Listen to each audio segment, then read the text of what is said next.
محترم سامعین اکرام، حضرت مولانا رشید احمد گنگوہی رحمۃ اللہ علیہ جو قطب الارشاد امام وقت ابو حنیفہ اثر کے لقب سے مشہور ہیں، حضرت تھانوی رحمۃ اللہ علیہ نے ارواح ثلاثہ میں ان کا واقعہ لکھا ہے کہ حضرت والا ایک دفعہ سبق پڑھا رہے تھے اور بارش شروع ہو گئی تو طلباء سے فرمایا کہ اندر چلیں۔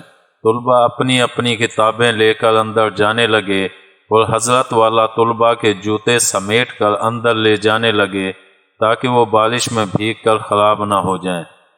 یہ طلباء کے جوتے دو وجہ سے اٹھا رہے تھے، ایک اپنے علاج کی غرض سے کہ کہیں میرے اندر تکبر کا شائبہ پیدا نہ ہو جائے، دوسری وجہ یہ تھی کہ جب انسان یہ علاج کر لیتا ہے تو اس کا نفس مسکی اور مجلی ہو جاتا ہے، اور جب اللہ والے کا نفس مسکی اور مجلی ہو جاتا ہے تو اس کو یہ بات غیر معمولی معلوم نہیں ہوتی کہ میں طلباء اور شاگردوں کے جوتے اٹھا رہا ہوں، بلکہ یہ کام بھی اس کے معمول کا ایک حصہ بن جاتا ہے۔ امید ہے آپ کو ہماری یہ ویڈیو پسند آئی ہوگی۔ پسند آنے کی صورت میں لائک کریں، کمنٹ کریں اور شیئر کرنا مت بھولیں۔ ملتے ہیں اگلی ویڈیو تک۔ اللہ حافظ۔